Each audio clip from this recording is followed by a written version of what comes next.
नमस्कार, आप देख रहे हैं खबर 100 में हूं आपके साथ राहुल मौर्य।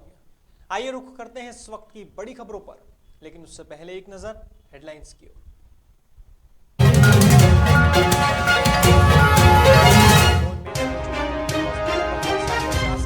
शांति भंग करने के इस कार्यवाही का क्या विरोध? इंदौर में व्यापारियों की बिगड़ी आर्थिक स्थिति, नेता राजेश बिड़कर ने प्रशासन से लगाई गुहार, पथ व्यापारियों को व्यापार की मंजूरी देने को कहा। मध्य प्रदेश में बारिश का दौर लगातार जारी, मौसम विभाग ने भारी बारिश के दिए संकेत, बड़े स्तर पर बचाव कार्य में जुटा प्रशासन।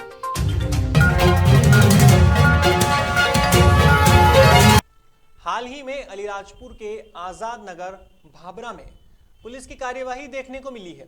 दरअसल मुख्यमंत्री शिवराज सिंह चौहान के एक्शन में आने के बाद पूरे प्रदेश में हड़कंप मचा हुआ है। हाल ही में जिले के आजाद नगर में पुलिस ने नकली शराब के कारखाने पर दबिश दी है। यहां पुलिस ने बड़ी संख्या में नकली शराब बनाने का सामान जब्त किया है, साथ ही एक आरोपी को भी गिरफ्तार किया है।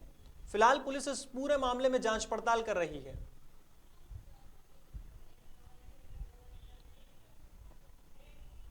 खरगोन जिले के मगरखेड़ी गांव में सेंचुरी मिल के मजदूर पिछले 4 सालों से अपने हक और अधिकार की लड़ाई लड़ते आ रहे हैं। बता दें, नर्मदा बचाओ आंदोलन और श्रमिक संघ की अध्यक्ष मेधा पाटकर सहित हजारों की संख्या में बेरोजगार मजदूर अपने हक और अधिकार की लड़ाई लड़ रहे हैं और वीआरएस का विरोध कर रहे हैं। लेकिन विगत दिन देखने में आया कि खरगोन एसडीएम ने सेंचुरी मिल के मजदूरों के खिलाफ 151 यानी शांति भंग करने के मामले में गिरफ्तारी की कार्यवाही को अंजाम दिया। लेकिन अब मजदूरों सहित पूर्व कैबिनेट मंत्री सुरेंद्र सिंह हनी बघेल ने इस पूरी कार्यवाही का विरोध किया है।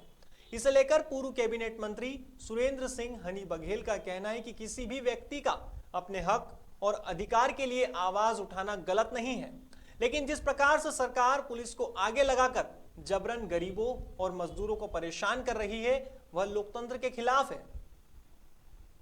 प्रकार से सेंचुरी में कल किया गया है, वैसा कि वैसा ही पुलिस के द्वारा महिलाओं के ऊपर पैर रख के उनको धक्का मुक्की उनके साथ में करके और पुलिस डंडे से उन पर हमला किया। महिलाओं, कितनी महिलाओं को लगी, बेहोशी की हालत में हुई।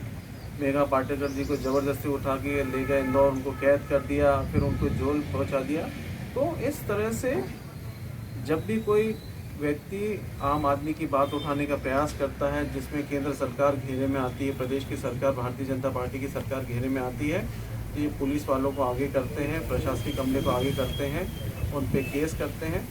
सेंचुरी में जो हुआ है, मैं इसकी इंदौर में बुधवार को मजदूर नेता व श्रम आंदोलन चलाने वाले राजेश बिड़कर ने इंदौर प्रेस क्लब में एक प्रेस कॉन्फ्रेंस की। यहाँ उन्होंने मीडिया के सामने कहा कि कोरोना की महामारी में सड़क पर छोटा मोटा व्यवसाय करने वाले व्यापारियों की आर्थिक रूप से कमर पहले ही टूट चुकी है और अब इंदौर नगर निगम के लोग उन्हें राजवाड़ा के आसपास के क्षेत्र में भी किसी तरह की दुकान नहीं लगाने दे रहे हैं, जिससे उनकी आर्थिक स्थिति पूरी तरह से बिगड़ चुकी है। मजदूर नेता बिड़कर ने प्रेस वार्ता के माध्यम से प्रशासन से गुहार लगाई है कि राजवाड़ा के पथ व्यवसाय करने वालों को व्यापार करने की अनुमति दी जाए और साथ ही उन्हें परेशान न किया जाए। कुछ व्यापारियों की आपत्ति थी इंदौर राजवाड़े के पीछे। उनका यह मानना था कि हम लोग जो प्रोटोकॉल का पालन नहीं कर रहे हैं, हम स्मार्ट सिटी प्रोजेक्ट में साथ नहीं दे रहे हैं। और जो लोग ये आरोप लगा रहे थे, उनकी खुद की दुकानें अतिक्रमण में, और अगर ऐसा आरोप लगाते तो हम एक चीज़ और कही कि हमारे जितने पद व्यवसायी थे, सब ने कोरोना के वैक्सीन लगवा लिए हैं, दोनों वैक्सीन लगवा लिए। हम प्रोटोकॉल का पालन करते हैं। साथ में जो नगर निगम ने हमको बता रखी, उन्हीं जगहों पर हम धंधा करते हैं। सर, मेरा कहने का तो ये कि भाई हम 2 साल से कोरोना वायरस में एक तो हम बिल्कुल बर्बाद हो चुके हैं, उसके बावजूद भी हमको फुटपाथ में नहीं हमको टेबल लगाने दिए जा रहे, नहीं हमको हाथ में ऐसे लेके खड़े होके हमको काम धंधा नहीं करे जाए। हमने लोन लिया है, हमने मकान का किराया 2-2 साल का बाकी है, तो हमारा कौन किराया, मकान का, खाना पीने का कौन सरकार करेगी?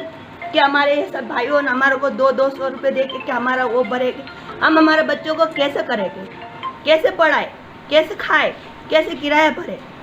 हम हाथ में लेके जैसे भी हम घूमते फिरते उसमें भी एसोसिएशन हमारे इसमें हमारों को बंद करवा। बुधवार को मध्य प्रदेश नगरीय प्रशासन मंत्री भूपेंद्र सिंह ने प्रेस वार्ता आयोजित की। इस दौरान मंत्री भूपेंद्र सिंह ने कहा कि तुलसी द्वितीय के लिए सब लोगों से विचार विमर्श करना हाउसिंग बोर्ड का बहुत अच्छा प्रयास है। इसके लिए जिन्हें फ्लैट में रहना है उन्हें बैठक में आमंत्रित भी किया गया है। यहां आपस में विचार विमर्श करके सभी कमियों को दूर किया जाने का प्रयास किया जाएगा। इसी कड़ी में मंत्री सिंह ने कहा कि भोपाल प्रदेश की राजधानी होने के चलते सबसे तेजी से बढ़ता हुआ शहर भी है। ऐसे में हमारी प्राथमिकता है कि भोपाल के विकास के लिए हम सभी आगे आएंगे। देखिए, मैंने अभी अपनी स्पीच में भी ये कहा है कि हम भोपाल का मास्टर प्लान जल्दी लेकर आ रहे हैं। गवर्नमेंट को सबमिट हो गया है मास्टर प्लान और उसका एक बार पूरा परीक्षण करने के बाद हम लोग जल्दी मास्टर प्लान लेकर आएंगे और पूर्व में जो गड़बड़ियां हुई है उनको ठीक करेंगे। मध्य प्रदेश में हो रही लगातार बारिश का दौर जारी रहेगा।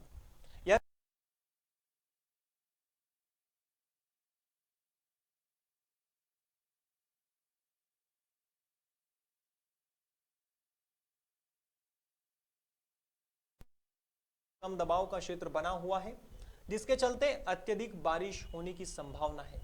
इसके चलते प्रशासन भी बड़े स्तर पर बचाव कार्य में जुटा हुआ है।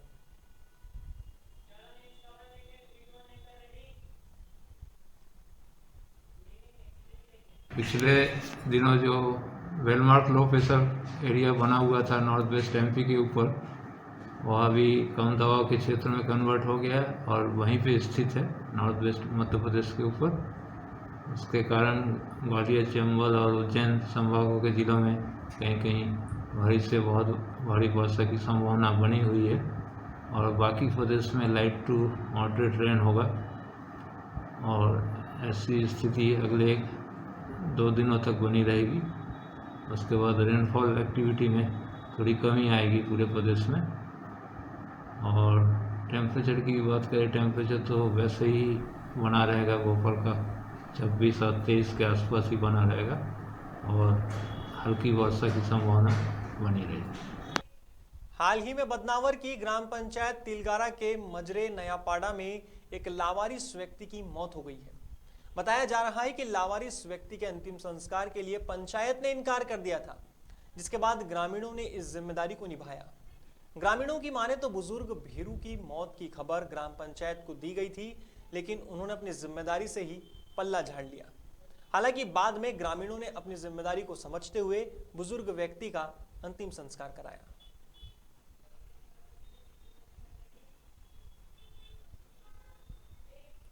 उत्तर प्रदेश के हापुड़ में एक महिला को दहेज प्रताड़ना का शिकार होना पड़ा है। बताया जा रहा है कि सिंभावली क्षेत्र में विवाहित शाहीन के ससुराल वालों ने 20 लाख रुपए की मांग पूरी न होने पर शाहीन के साथ जमकर मारपीट की और बेहोशी की हालत में शाहीन को गांव के बाहर ही सड़क पर फेंक कर फरार हो गए। अब बेहोश शाहीन का उपचार चल रहा है। फिलहाल शाहीन को अस्पताल में लाया गया था, लेकिन बुधवार को उपचार के दौरान पीड़िता ने दम तोड़ दिया है। पुलिस की माने तो इस पूरे मामले में जांच पड़ताल चल रही है और पीड़िता की शिकायत के आधार पर उसके पति और उसके भाई के खिलाफ मामला दर्ज किया गया है। फिलहाल पुलिस इस पूरे मामले में जांच पड़ताल कर रही है।